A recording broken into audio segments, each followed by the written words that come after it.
Good evening, Geckophiles and cinephiles across the globe. Welcome back to Down the Rabbit Hole podcast, episode 13, the official Movies Matrix podcast. If you haven't already, please click the like button, smash that subscribe button. You are on the Movies Matrix channel. You can also follow us on Twitter at Movies Matrix Pod. My name is Lo, representing the Bay Area of Northern California. Over on the East Coast of the USA in New York, we have the resident champion of nipples belonging to a bat, my man Ryan. How you doing? Yo, what is going on, Lo? Happy to be here. Super excited. And I didn't realize how much news we had. We literally just spoke about it. And I'm like, holy crap, this is a lot of news this week. It really didn't feel like it. But before we really get into the news, I feel like we have to congratulate our two winners. They're our Zach Associate T-shirt giveaway. We've got Noah and Charlotte. I emailed both of you. You guys only have 24 hours before we unfortunately have to move on and get another winner. So check your emails if you guys are watching. Claim quick, that pride. Sorry, Noah. I made this graphic before I realized we had two winners because we do have two shirts. Congratulations. Yeah. Thank you guys for subscribing and for participating in this first giveaway of ours. Yeah, and then I think we have another winner for the Action Draft. That's what it was. Miss Amanda. You could follow her at AMX NDA Reviews. She is the EIC of Candid Cinema. She takes home her second Movies Matrix Film Championship. This time around, she knocked off, Zach. She knocked off Sean, our editor-in-chief. What's up? She knocked off Logan. She just mowed through the competition and took home the greatest action film draft. Congratulations, despite some controversy on the nature of your victory, Miss Amanda. Yeah, it's just a fraud. That's all I gotta say.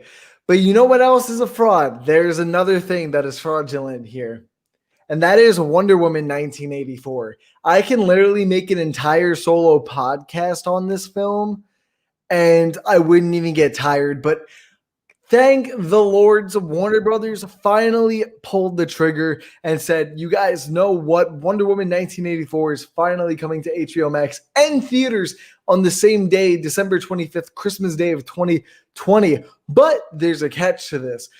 Wonder Woman will only be streaming for about a month, and then the only other way you can see it before it comes out on DVD or to rent or HBO Max, I guess you can say again eventually, is through movie theaters and video on demand purchases. Honestly, Lo, between me and you, this should have been done over the summer.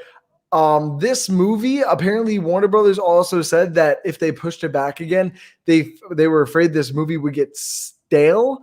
And bro, honestly, by the time this film does come out, I'm already going to be close to that stalemate taste in my mouth from this film. But I'm glad we're getting some form of superhero content other than Birds of Prey and Bloodshot. Yeah, those are the only two comic book films, I guess. Oh no, New Mutants 2, but we don't really talk about most of those films. Anyway, I am super glad they're doing this, and we really don't have to pay any fee. But Loretta, what are your opinions on this? I want to congratulate both Patty Jenkins and Gal Gadot for they were committed to giving us this theater experience, which I myself was championing for. I felt like this film needed to be seen in theaters, but due to the pandemic, they made the right decision. And like you said, they might have taken a little longer than fans would have liked. But I think the fact they are doing this is a huge win for them in terms of giving fans what they want. So with that being said, HBO Max has been doing really well in terms of their news so far. One of which is they come to terms with Amazon, and it's now available on Amazon Fire Stick as of November 17th. Happened a few days ago. So for a while, Amazon customers could not get the HBO Max app on their streaming service, and now they can. The only one they're missing now is Roku. Huge news, because HBO Max is obviously trying to compete with the big boys, with Netflix and Hulu. They got to get their services out to people. So what do you think about all this? Honestly, man, dude, I just think it's weird because isn't there reports that Roku and Warner Brothers are coming to a deal with this? And I don't remember it being November 17th for some reason. I thought I don't remember this being confirmed. Sorry if I look so lost. I don't remember this being confirmed. I only remember reading about it yesterday and said they were only in talks and it wouldn't happen until like next year sometime. But honestly, it's about damn time that Roku finally gets this because HBO Max has been out since what, early to late May or something like that. So I know we have a few people on the team that use Roku. And I know they've been waiting for Max to come on Roku, and I couldn't be happier for them because I feel like everyone should have HBO Max. And personally, I might like it a little bit more than Netflix. And according to our editor-in-chief, shouts out to Right On Geek, follow him at Right On Geek.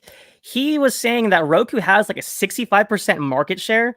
So that's like a huge chunk of the streaming pie that HBO Max is like fumbling the ball with. But before we move on, let's just go... Hi, Mom. Love you, Mom. You're amazing. You're wonderful. Thank you for bringing me into this world. Baby Yoda is king. Debatable, but he's adorable. And then Canadians got robbed. That's a lie. Sorry. We'll take that off. Is that a reference to HBO Max? Yeah, it is because they don't have it. All right. That's all you, bud. So, without a doubt, we all know that GCPD is getting its own TV show on HBO Max, probably an eight episode, I'd say probably it's going to be. But the thing is, Matt Reeves is co-creating this along with a showrunner that just left due to creative reasons. And this is shocking, but it's not very shocking for me at the same time for some reason. Because I feel like Warner Brothers is very confident in Matt Reeves' vision on what he wants with the Batman character, with Robert Pattinson, with Commissioner Gordon, and that whole little universe and trilogy that he's going to make. I feel like, especially with the fan response from that first trailer and just seeing everything we've seen, there hasn't been one negative thing I've heard from this film so far. So I feel like that even though it was creative differences, I feel like he was more pushed out because of those creative differences. Himself. So honestly, I guess if they have this much faith in Matt Reeves, that shows a lot, especially for Warner Brothers. So this doesn't come in as to a shock that I'm still excited for this. And I don't know what Terrence Winter has done, but maybe Loretto, you can spring some facts onto me there. Honestly, I'm not really familiar, but I will say this: in Matt Reeves we trust. From the 1 minute and 30-second trailer we got from Fandom, I think it was 2 minutes actually, blew everyone's minds, got everybody stoked. I believe in Matt Reeves' vision, and for whatever the conflict was, I'm sure it was for good reason. It probably conflicted with Reeves' visions for the rest of his trilogy or however long he's going to go with this. So I think this works out, especially because from what we saw, the brief 20% of the film that we saw, the Batman looks incredible. I want to bring up something that the Full Review actually posted. Worried that would be another Gotham. I think that's a lot of people going in. I think they've released a few more informational details about what we're going to get to help separate the divide between the two.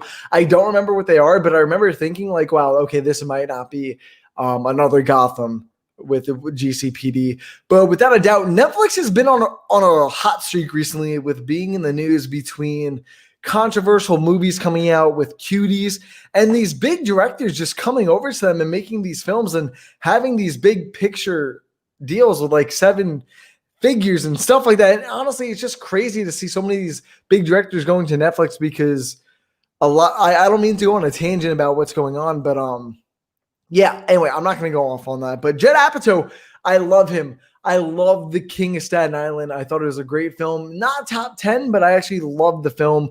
I thought it was great. But he's also set to direct a new comedy for Netflix, which will follow up a group of actors attempting to complete a film from a hotel inside of a pandemic bubble. You know what this sounds like? This sounds like the nutshell version of them filming Pineapple Express 2.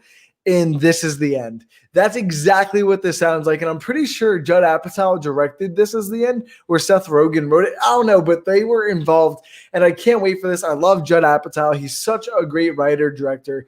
What are your thoughts on this, Loretto? So I am admittedly a huge Judd Apatow fan, going from Freaks and Geeks, the short-lived television series that brought us a young James Franco, Linda Cardellini. She was, what's her name? From the Scooby-Doo films.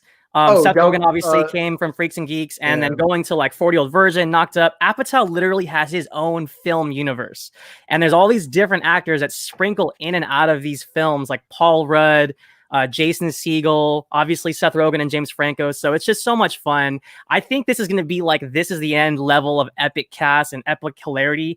I saw some comparisons to like Knives Out, which is just Knives Out is so fun. It has such a crazy cast. And, you know, hats off to Netflix, because obviously I think the sign on the wall here is that Netflix is king. They've been in the business the longest. They've been the most successful. And the directors they have on board, for example, like David Fincher's deal that we highlighted last week, Martin Scorsese with, you know, doing The Irishman and his other film coming on Netflix. Now Judd Apatow, like they're king. And if HBO Max and Hulu and Amazon Prime want to compete, you know, this is what they're competing with. This is top-notch directors, top-notch like films. So I'm excited. I didn't get a chance to see King of Staten Island, but I mean, Apatow has done no wrong in my eyes. Some people didn't like This Is 40. I enjoyed it. Some people didn't like Funny People, but overall, Apatow has just knocked out winners for me. So yeah, I'll agree. I think Funny People is a little bit of a hit or miss for me, not because of the subject matter. I don't know. I just didn't find it that funny. I don't know, but that's just me. But this is the story that I've been looking forward to since 2011, bro. Since the last Scream film came out. Scream 5 has officially wrapped, but it's also wrapped with some controversy. What might that controversy be? The title Scream. I'm not as mad as a lot of the Twitter stands are. But if you guys don't see the problem or don't know what the problem in the eyes of Twitter versus people stands are, is it's just trying to reboot like what Halloween did. It's just trying to copy Halloween. It's trying to just say, hey, this is a reboot. We're restarting fresh. We don't know how many films we're going to do after this, but everything from this on will be completely new with older characters. But without a doubt, I can't wait for this film. I absolutely love the Scream films. The third one might be the worst, but it's still an enjoyably watchable film. Scream has got the best 4 films that I love all of them. I don't think any of them are bad. I think the cast is stacked with this, with the original 3, with Jack Quaid coming into the mix. Dude, it's going to be insane.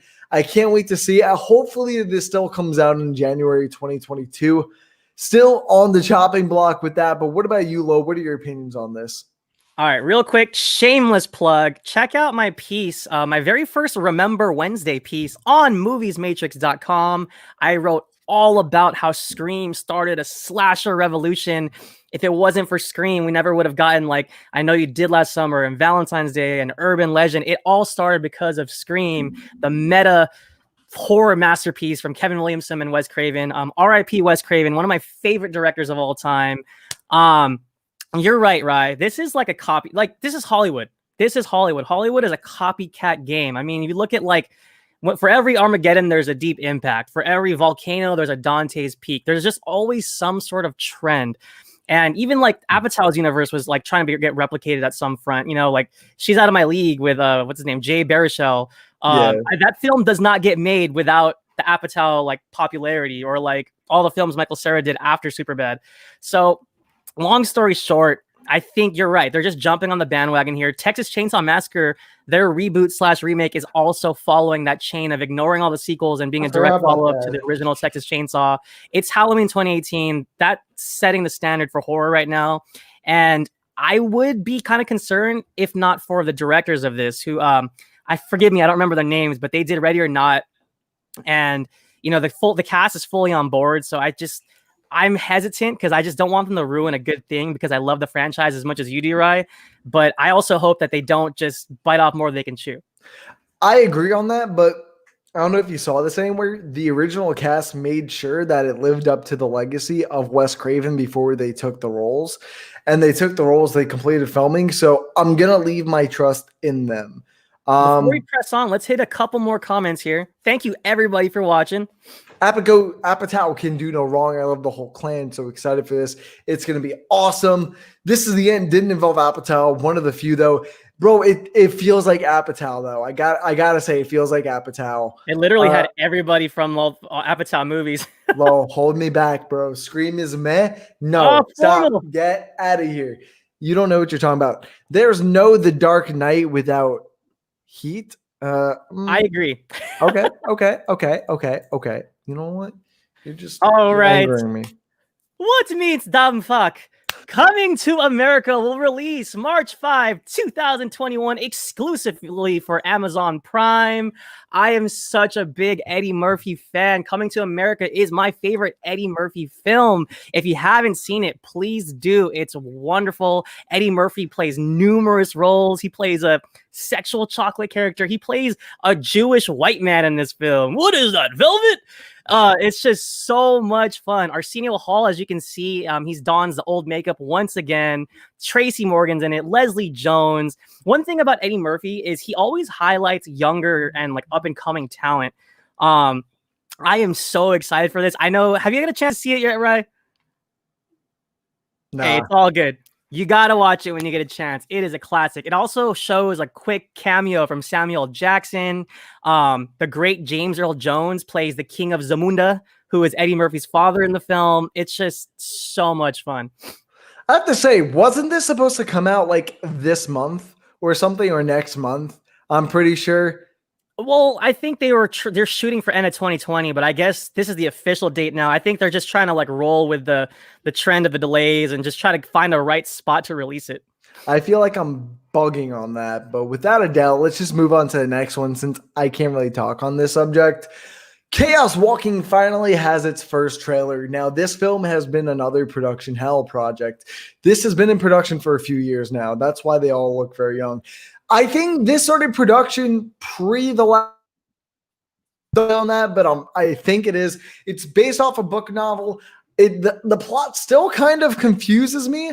I guess women don't exist, and it's only men, and all creatures can hear and see each other's thoughts, except for when the woman comes in and they call it the noise. Talking noise. Yeah, they call it the noise. Dude, it's so confusing with that concept, but honestly, I love both of them. The trailer was good. I don't really got much to say. They don't have a release date. I'm pretty much on board just because of everyone that's involved with it. What about you, Loretto? So, I mean, admittedly, who doesn't love Tom Holland? If you don't, you're just a hater. Daisy Ridley's wonderful. She's a great actress. I'm excited to see what else she can do besides being Rey Skywalker. I'm a huge fan of Doug Liman. His filmography is so decorated, from Swingers to Born Identity to Mr. and Mrs. Smith. I also liked the trailer. I know some of our friends on our Movies Matrix team and Geekly Goods weren't so fond of it, but I will say this. I just feel like Chaos Walking feels like a young adult. Again, Hollywood has trends, right? So when Divergent and Maze Runner and Twilight was big, like there was a young adult surge of like, oh, let's milk this cash cow. So it feels kind of late, but I also feel like this concept is like different enough to be just kind of unique on its own to separate itself from those other films. But with that being said, it is very confusing. I don't know what the hell is happening, but it does have my attention. So, no, I totally agree. I'm sorry for my language, but this is me all the time. What the fuck when I see this? That's pretty much me. I'm super stoked for this next set of news. Horror icon Robert Englund joins the season 4 cast of Stranger Things as a convicted murderer. If you don't know who Robert Englund is, you can look in the picture. He is the iconic Freddy Krueger from the Nightmare on Elm Street series. For me, I'm a huge Stranger Things fan. I know, like, season 2 was not as good as, or season 3 wasn't as good as season 2. There's all this discourse on Twitter, but I just feel like every season has been fun. The cast is fun. Millie Bobby Brown, David Harbour, Winona Ryder, they're all wonderful. And it's just, for me, it's just a good time because I love 80s style horror, 80s style, like Goonies and Stand By Me. So those kind of vibes, E.T., like those kind of vibes just emanates from Stranger Things. And for me, they can do no wrong in my eyes as long as they don't stretch it out too far, because I know they have like 3 more seasons planned, but I'm super excited. We haven't gotten any footage or trailers yet, but I cannot wait. What about you, Ryan? No, yeah, honestly, I'm really excited for this, but I found so many people to be shocked about this, and I can't seem to find myself to be shocked. It's Robert Englund, one of the most notorious just actors in general, let alone horror actors, to play a mass serial killer on a show dedicated to genre. Like, Are we really that shocked? But nonetheless, I'm super excited for this. I love Robert Englund. Bro, this is the best role for him in Stranger Things. He's gonna kill it. I wonder what kind of role he's gonna have though. So we'll see with that. We'll see with I that. hope it's more than a cameo. It would be like a waste of his talent to just have him be in a cameo. So I hope I he don't doesn't. think it's gonna be a cameo. I think it's gonna be one of those things to be sprinkled out throughout the whole season. You know what I mean? I hope so, but I mean, like, I hope he gets more screen time than just a quick nod. No, yeah. And then with our final news, we have a new film called Bullet Train. The cast just added Michael Shannon, Logan Lerman, Lady Gaga. And honestly, dude, this movie just has a stacked cast. This is another film with a stacked cast. Who's directing this? David Leitch, right? Yes. Bro, Deadpool 1 and John Wick 1. Like, come on, dude. How do you not want to see this? It's a bunch of assassins on a bullet train. And if you don't know it, don't quote me on this again. I think bullet trains are only in Asia or China that Japan. I know of. Yeah, Japan. And I think China might have one, but I think the only one that I remember, like it was prominent, was in Japan. Okay, I thought it was vice versa. Okay, so it's prominent in Japan. And yeah, going to kill it is the pun intended, but I can't wait for this. I think it's going to be super exciting. What about you, Lo? What are your opinions on this? Yeah, man. I mean, Aaron Taylor Johnson. Now you got Logan Lerman, Lady Gaga, Brad Pitt, of course, Zazie Beetz, right? Yeah, Zazie Beetz. Zazie, I'm sorry. She's awesome. She was in Deadpool 2 as Domino. I'm excited, man. I just feel like it's going to be an action-packed extravaganza. And, I can't wait to see a trailer. This cast is just epic. Stacked. Oh, I thought you went like disconnected. I'm like, oh man, did my PC just shut off? I just fixed this problem, bro. I was so mad. I was like, bro, you saw how fast I got heated with inside. But nonetheless, I want to say thank you guys for coming to this week's show. I'm really impressed with how fast we did this because I looked at it. We had a lot of news with a lot of opinions, and hopefully I just talk really fast, thankfully. But thank you guys for coming out. By the way, we've got our Christmas draft coming up next month. Dates varied, yes, so stick around for that. And stick around for some awesome content on the Movies Matrix channel. Don't forget to leave a like, comment, subscribe, and you can always follow me, Lo, and the Movies Matrix team over on Twitter. And guys, I'm going to do a little plug real quick. Later in about an hour, I'm going to do a live stream of some Call of Duty Cold War Zombies. If you guys want to go over, do twitch.tv. Good Guy Rye. Come hang out. Have a good time. See you guys there. And bro, thank you, Loretto, for coming on this week. It's always great having you on, man, and doing this. I love co-hosting this with you, man. It's so fun. And see you on the next one. Peace.